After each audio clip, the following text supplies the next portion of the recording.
زيان المخبة قد همزمخ باستم لوقت خلقت ديا قائد يوم داخل متخرن بشراية خلقتا أونت إلى سخايا وأنا نقايوتا دسخايا ودي لنا إيد بيومانت خميموثا وقيطة وكلن يطخك مئت لا يتراني أصلي طوتا قا بغرد برناشا وأبزي قا نوشا الدية هلبت بشلا أصلي طوتا من أني أصلي طياثا أولمبياية على المايق وكل دنيا بشلا برستا بيطيروتا أكيد السبب تيلا يتران بديو رابا خزق موخن تشرارة وضير خيتا قد همزمخ من أرخد دينجو استوديو باس الدهم لغة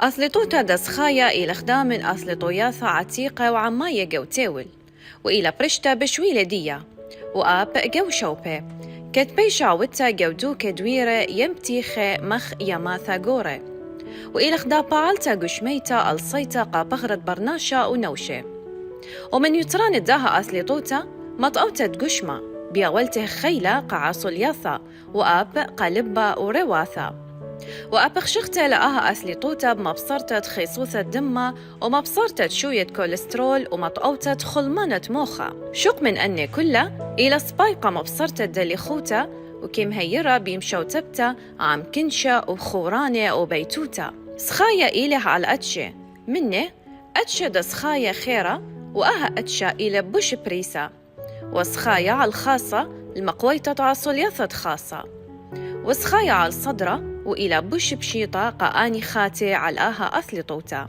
إنعم آها كلها جارك برشخ شوبي شينايا وذيعة لسخايا والوشتة تقابوثة دسخايا قشورة وقاوة نايث أصلي طوتا إلى خلمانيتا مهنينتا قا كل عمري سوري وقوري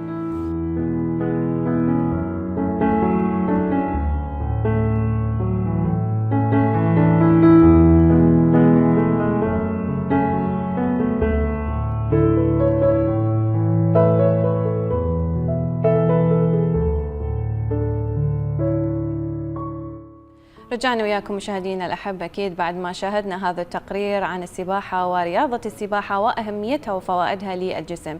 أكيد حتى نتحدث أكثر عن هذا الموضوع ويانا بالاستوديو ضيف الكابتن علي خضير مدرب سباحة ولاعب المنتخب الوطني السابق. صباح الخير كابتن. صباح النور الورد علينا وعليكم، صباح الرياضة صباح السباحة. شكرا تسلم. صباح الخير كابتن، جدا سعداء بوجودك اليوم ويانا بالاستوديو. وأنا أكثر اتشرفت بيكم. تسلم الشرف لنا. أكيد كابتن، خلينا نبدأ ويا رحلتك بالسباحة. أكيد بداية كلاعب في المنتخب الوطني، احكينا شوية عن بدايتك. أنا قبل لا أتعلم السباحة يعني بدايتي كانت بنهر دجلة، يعني بسنة 2001 كان نهر دجلة شوية حلو.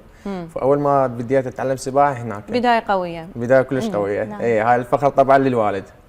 الوالد كان هو يعني المشرف علي وشجعني على السباحة. أول نادي باشرت به نادي الكاظمية، لأن أنا ولادتي بالكاظمية وقريب على نهر دجلة. بس بنهر دجلة أنا أول ما سبحت غرقت. نعم. يعني عدة محاولات حد ما أتقنتها. محاولتين لا أنا شوية ذكي يعني مرتين ثلاثة أما تعلمت السباحة، بس يعني كانت بالبداية تخوف، يعني تعرفون نهر دجلة والسريع أو هاي جريان الماء. صح. فبدايتي كانت نهر دجلة، بعدين شافني المدرب كنت أسبح مرة بالمسبح، مسبح الكاظمية قبل، شافني مدرب يعني هو كان بالمسبح قال لي هذا بين موهوب وسباحته حلوه، هو بعد طفل عمره تقريبا كان عمره يعني شاف عندك الموهبه، شاف عندي موهبه وقال لي اريد للنادي، وكانت بدايتي بنادي الكاظميه. دخلت ويا نادي الكاظميه اذا وشاركت وياهم في بطولات؟ شاركت بطولات محليه محليه يعني واخوي هم كان وياي، اخوي مصطفى، يعني احنا كنا محتلين، هو المركز الاول انا المركز الثاني. ما شاء الله. بدايتنا راسا هو اول وانا ثاني. اكيد. كابتن، شنو ابرز اللحظات اللي تستذكرها من خلال مشاركاتك بالانديه والبطولات المقامه؟ يعني اللحظه اللي ما تنسي كانت بطوله دبي الدوليه. رفعت علم العراق وحصلت على المركز الثالث. حسيت على يعني انا حسيت اخذت انجاز حلو. اكيد. انجاز حلو للعراق، الاسم بلدي، الاسمي. اكيد. هاي ما تنسي طبعا، هاي البطوله. صحيح. بطوله دبي الدوليه. صحيح. يعني بدايته كانت ويا نادي الكاظمية، بعدها في أي أندية شاركت لعبت؟ نادي التجارة، نادي الجيش، نادي الشرطة. ذني يعني هنا أهم تقريبا أهم ثلاثة اللي هي الكاظمية والجيش والشرطة. وهسه بالجديد همات نادي الحشد بقيت همات آخر شيء كاستقرارك في نادي الشرطة. نادي الشرطة نعم أكيد. هذا آخر شيء يعني استقرت فيه. بعدين صرت حاليا أنا مدرب. حضرتك ذكرت أنت مدرب، وشنو الفرق تقدر تقول لنا بين كونك مدرب وبين أنه تشارك ببطولات كلاعب منتخب؟ يعني أنا من كنت لاعب منتخب نفس الشعور تقريبا وأنا مدرب. يعني من أشوف اللاعبين مالتي اللي أدربهم، من أشوفهم أتذكر أيام الماضي من كنت أنا لاعب. أتذكر من كنت لاعب وحقق النتائج، وأصلا أنا أفرح أكثر من عندهم. نقدر نقول هذا الشيء نابع من حبك للسباحة؟ أي بالضبط بالضبط، يعني هذا الشيء أنا حبيته. نعم، وتورث هذا الحب للواعيب اللي حضرتك تدربهم؟ بالضبط بالضبط، كأنما أنا دا أشارك ببدالهم. نعم. يعني نفس الحماس، الفرحة، أشاركهم حتى الأحزان. نعم. يعني بكل شيء. نعم، يعني خلينا نقول انتقاله من اللعب إلى التدريب، كان أكو صعوبة بالموضوع لك بالنسبة لك؟ يعني انتقالي يعني من لاعب بالمنتخب إلى مدرب. الصعوبات اللي واجهتها، يعني انا كلاعب، بس انا اذا احكي مثلا انا كلاعب كنت يعني اواجه صعوبه بالتوافق بين الرياضه وبين الدراسه. يعني انا كنت كلاعب، بس اثناء انتقالي من انا كلاعب كمدرب لا ما واجهت صعوبه. نعم، يعني شفت انه اللعب يعني وجودك في الانديه ساعدك انه تدخل في مجال التدريب. يعني انا قلت ليش موهوب الحمد لله. انا يعني هسه يعني مثلي انا كان انا مدرس رياضه، يعني متخرج من التربيه الرياضيه جامعه بغداد، عندي ثقافه رياضيه، حب للرياضه، وانا ذكي بساعه استقبل. فمن تحولت من لاعب الى مدرب كان يعني كل سهل. نعم. يعني كان هم اصلا رايدين، هم عرضوا علي هذا الشيء. حلو. حضرتك ذكرت مشاركاتك بخارج العراق، اكيد لاحظت واقع التدريب يعني بغير دول، تقدر تقول لنا شنو مثلا الفروقات الموجوده بين التدريب بالعراق وخارجه؟ الدعم المادي كله ضعيف، يعني مقارنه بالدول الخليج، الدول العالميه. دعم مادي والدعم المعنوي، وايضا يعني المسابح الاولمبيه التدريبيه قليل. احنا عندنا بس مسبح واحد اللي هو مسبح الشعب الاولمبي. يعني كل الانديه والمنتخبات كلها هو مسبح واحد. يعني كل الانديه تجي مثلا ومنتخبات تعرفون الدوام ومدارس يجون العصر او يجون بالليل، فشويه يصير صعبه هذا الشيء. يحتاجون اوقات معينه او جدول معين. لا هو الجدول موجود. اي بس يحتاجون اكثر من مسبح اولمبي. صحيح. اي يحتاج لنا دعم مادي، يعني هو دائما الالعاب الفرديه مظلومه مثل الالعاب الجماعيه، مثل كره السله، كره القدم تصرف بالمليارات. نعم، ايضا كمتابعين يعني كمتابعه للرياضه تشوفها ايضا مظلومه الرياضه. اي رياضه السباحه هي مظلومه مع الاسف. نعم. مع الاسف مو طيب تمام، خلينا نحكي كوجهه نظرك كمدرب، شنو ممكن تكون اهم المقومات اللي لازم تتواجد في الشخص اللي يحب ان يكون سباح؟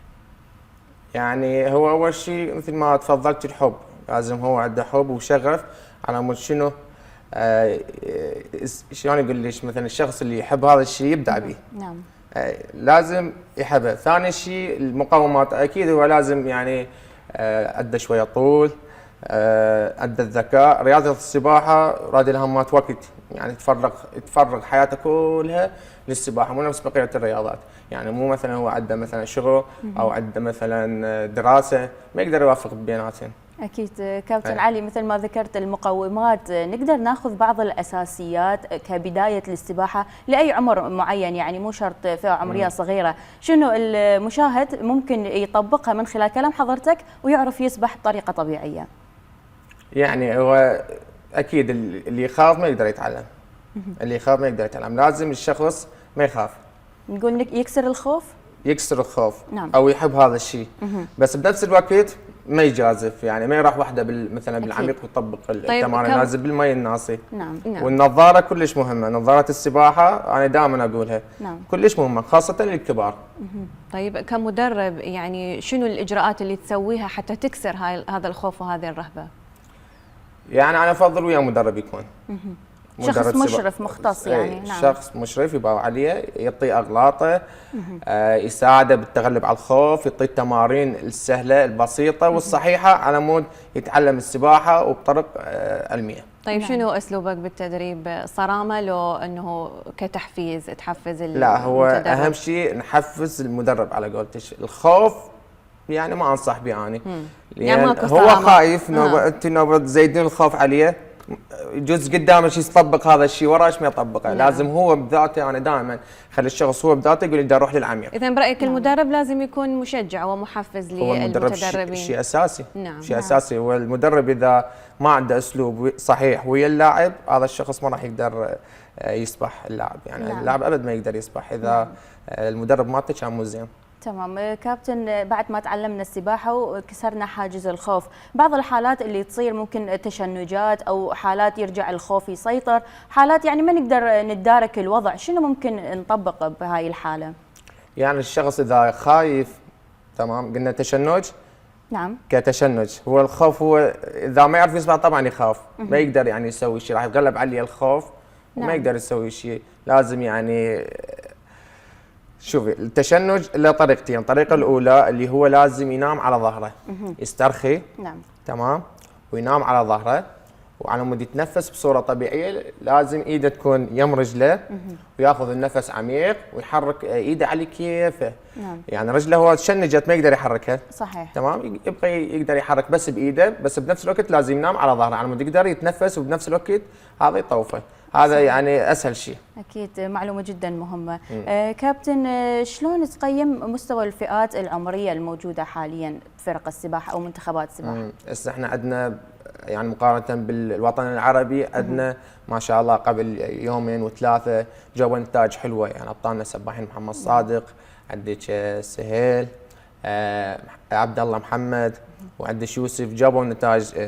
محمد جاب ثاني وثالث على العرب. نعم. على الشباب. اي اما الود البقيه ثالث جابوا. ما شاء الحمد الله. لله اكو تطور ملحوظ يعني بالرياضه، وشويه صار عليها انظار حلوه. يعني برايك بنظرتك اكو بعض المواهب اللي تستحق انه تمثل المنتخب العراقي؟ اي طبعا. نعم. طبعا على مستوى العالمي شويه صعبه بهالفتره. اي راد لنا شويه دعم اكثر. نعم. دعم اكثر لهذه الرياضه. نقدر نقول طموح حضرتك أو الخطط المستقبلية بهذا المجال؟ يعني هسه انا كمجال اطمح يعني اعلم العراق كله السباحه. يعني ما اخلي اي شخص ما يعرف السباحه او يكره السباحه، خلي كل الشخص يحب السباحه مثل ما انا احبها، ويعرف ويتونس بالسباحه. جدا جميل. طبعا شفنا هذا الشيء بحضرتك من اجيت هنا بالاستوديو وشجعتنا اثنيناتنا حتى نتعلم. يعني شويه خايفات متفقات نعم. طرق خطوه ممتازه من عندك، وتشجيعك ايضا لتعلم هذه الرياضه اكيد لفوائدها للجسم. طبعا. نعم. طبعا فوائد يعني جسديه وفوائد نفسيه هم بنفس الوقت. نعم. أكيد. طيب كابتن، كان عندي سؤال عن الأطفال، التدريب الأطفال الصغار بالعمر. يعني برأيك أنه لازم أكيد يتعلمون من عمر صغير حتى يبقى يعني وياهم، شنو رأيك بالموضوع؟ هو التعلم من الصغر كالنقش على الحجر. نعم. اي يعني افضل هو من هو صغير، بس مو معناه بان انتم كبار او عمرك كبير ما راح تتعلم سباحه، بالعكس. لا، لسه انا دا اعلم عمر 40 سنه 45 سنه، ودا يتعلمون ما شاء الله، ودا يصيرون يعني سباحين. يعني مو بس يعني يطلعون نفسهم من الغرق او ينقذون نفسهم من الغرق او بالقوه يسبحون، لا، يعني يطلعون ما شاء الله سباحين. لان الحمد لله يعني خبرتي والشهاده اللي اخذناها ويعني خلتنا نعلمهم بطرق علميه وبسيطه همات بنفس الوقت. نعم. يعني طيب. ما ابي امر معين السباحه، اذا كنت صغير او كبير راح تتعلم السباحه. شنو اسهل لك، انه تدرب الاطفال الصغار بالعمر او الكبار؟ برايك شنو الاسهل؟ يعني الصغير اذا كان ذكي ويحب السباحه وما يخاف منها يقدر يتعلم بسرعه. بسرعه يتعلم. الصغير اللي يبكي دائما هذا يشلع القلب. إيه، بس الكبير انا دائما افضل الكبير. الكبير يعني من احكي وياه اكيد راح تتواصل يفتهم اكثر. نعم. اي، ويفتهم مثلا نقول له اكتم النفس، ذب الهواء جوا، وتنفس من الحلق، وذب الزفير من الخشم، يعرف انا ايش احكي. الطفل يعني خاصه اذا جوا السته نواجه صعوبه، بس اذا كان عمره 10 سنوات 9 سنوات لا، هذا يعني يتعلم بسرعه بسرعة. نعم. يعني همات واعي وهمات جسمه خفيف بعده. نعم. كابتن، احكي لنا شويه شلون يصير التوازن بين حياتك كمدرب وبين حبك للسباحه، مثلا يجوز تمارسها للاستمتاع او بين الحياه الشخصيه، احكي لنا شويه اكثر. يعني انا حياتي كلها مقضيه بالماء، خاصه بالصيف ما عندي وقت الحياه اليوميه ابد. نعم. يعني يا دوب الحق انام. هاي من الايجابيات. بالصيف. ايجابيات يعني حتى الواحد يخلص من حر الصيف شويه. ما حاسب بحر انت الصيف ما أبد. عانيت يعني بالحر ما عانيت ابد، 24 ساعه بالماء. هاي خطوه كلش ايجابيه أكيد. والحياه اليوميه تاركه على اهل. أكيد. لا هيجي احنا فعلا راح نتشجع راح انه حتى نطبقها نتعلم أكيد. هاي الرياضه اكيد. نعم يعني أكيد. رساله من حضرتك او كلمه اخيره تحب توجهها عفوا لكل المشاهدين.